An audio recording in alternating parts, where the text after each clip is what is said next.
एक बार की बात है, शंकर नगर में एक मोहन नाम का बिरयानी वाला रहता था। वो बहुत ही स्वादिष्ट और गर्मा गर्म बिरयानी बनाता था। उसकी बिरयानी दूर दूर तक मशहूर थी और उसकी दुकान पर हरदम भीड़ रहा करती थी। एक बार रात में मोहन की दुकान पर, अरे मोहन भैया, क्या बिरयानी बनाते हो यार तुम। मन करता है बिरयानी के साथ साथ थाली भी खा जाऊं। अरे नन्हे भैया, लेट खाओगे तो सुबह दिक्कत होगी टॉयलेट में। आप सिर्फ बिरयानी ही खाओ। नन्हे और मोहन की बात वहीं खड़ी चुड़ैल सुन रही होती है। अच्छा, तो ये भीड़ बिरयानी के लिए है, क्यों ना मैं भी खाऊं बिरयानी जाकर। ऐसा कहकर चुड़ैल रूप बदल कर मोहन की दुकान पर जाती है और बिरयानी खाकर आ जाती है। अरे वाह, सही में बहुत ही बढ़िया और स्वादिष्ट बिरयानी है, मजा ही आ गया। इतना स्वाद तो मुझे तब भी नहीं मिला जब मैं जिंदा थी। ऐसा कहकर चुड़ैल वहाँ से चली जाती है और मोहन भी अपनी दुकान बंद करके अपने घर पर चला जाता है। लेकिन भुक्खड़ चुड़ैल को रात में फिर से बिरयानी खाने का मन कर जाता है। अरे यार, ये बिरयानी खाने का मन फिर से क्यों कर रहा है? क्या करूं?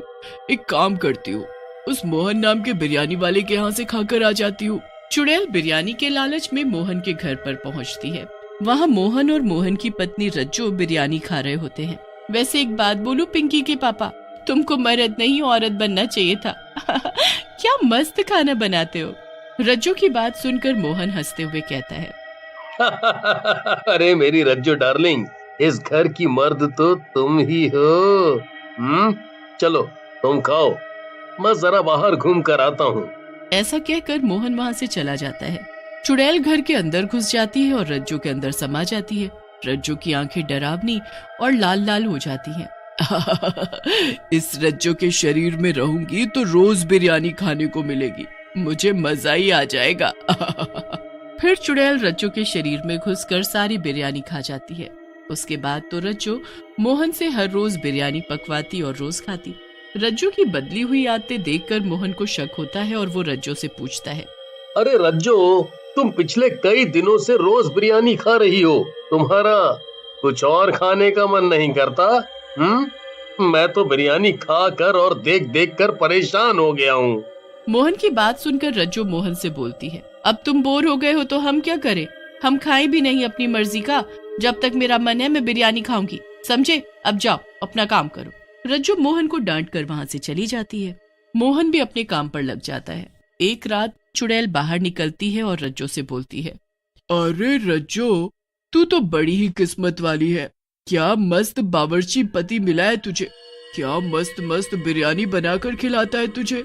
चुड़ैल की बात सुनकर रज्जो कहती है। चुड़ैल, तुम कहाँ से आई हो और यहाँ क्या कर रही हो? मैं जहाँ कहीं से भी आई हूँ, लेकिन अब मैं तेरे शरीर में ही रहती हूँ और जब तक मेरा मन करेगा मैं तेरे शरीर में ही रहूंगी, समझी क्या?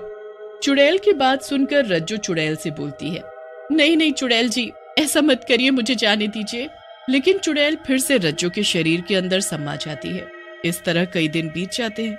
एक दिन मोहन बिरयानी बनाने की तैयारी कर रहा होता है, तभी वहाँ रज्जो आती है और बोलती है। अरे क्या हुआ जी, अभी तक बिरयानी नहीं बनाई आपने? चलो आज मैं भी देखती हूँ आप बिरयानी कैसे बनाते हैं। रज्जो की बात सुनकर मोहन गुस्से में आ जाता है और बोलता है। ए औरत, ज्यादा मत बोल, खाने को दे रहा हूँ ना, तू सिर्फ खाने का काम कर, ज्यादा दिमाग ना चला, ये मेरा काम है।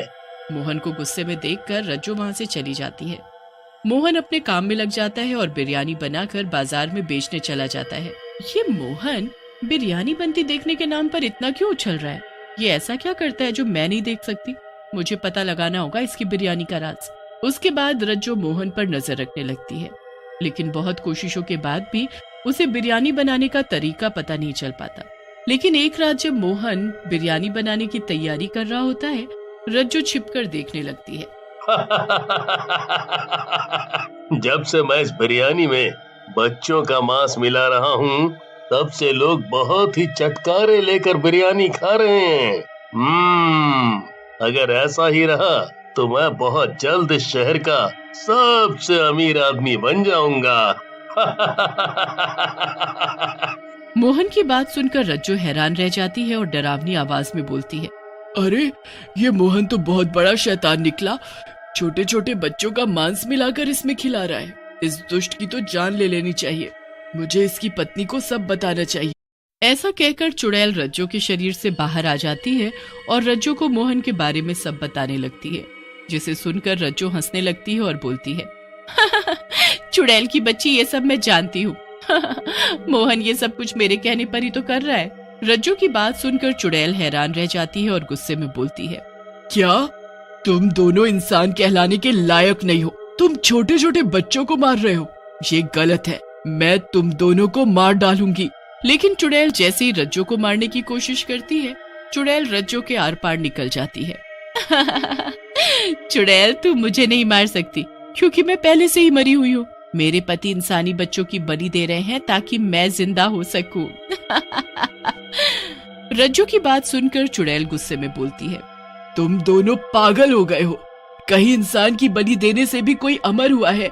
चुड़ैल और रज्जो बातें कर ही रहे होते हैं कि तभी वहाँ गांव वाले मशाल लेकर आ जाते हैं और चुड़ैल की तरफ देखते हुए बोलते हैं, दुष्ट चुड़ैल, तो ये तू है जिसने हमारे बच्चों को हमसे छीना। हम तुझे नहीं छोड़ेंगे। गांव वालों की बात सुनकर चुड़ैल बोलती है, नहीं नहीं, मैंने कुछ नहीं किया। ये सब इस मोहन और इसकी मरी हुई पत्नी रज्जो का किया धरा है। तभी वहाँ पर मोहन आ जाता है और बोलता है, देखा देखा भाइयों, मैंने कहा था ना कि ये चुड़ैल आखिरी में हम दोनों पति पत्नी पर ही ये झूठा आरोप लगाएगी। अब तुम गांव वालों की मर्जी है, जैसा करना हो करो।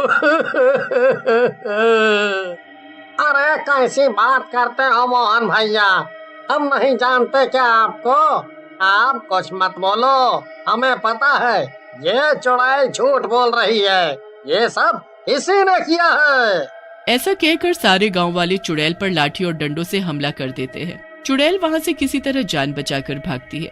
चुड़ैल के जाने के बाद गांव वाले भी वहां से चले जाते हैं। मोहन रज्जो से कहता है, देखा देखा रज्जो डार्लिंग, मेरी प्लानिंग। अब ये गांव वाले हमेशा उस चुड़ैल को ही बच्चों का कातिल मानेंगे और हम अपना काम करते रहेंगे। मान गए मोहन, तुम्हारा दिमाग तो चाचा चौधरी से भी तेज चलता है। उधर चुड़ैल जंगल में चली जाती है। ये गांव वाले तो मुझे अपना दुश्मन मानकर बैठे हैं, जबकि मैंने कभी किसी इंसान की जान नहीं ली। मैं क्या करूं?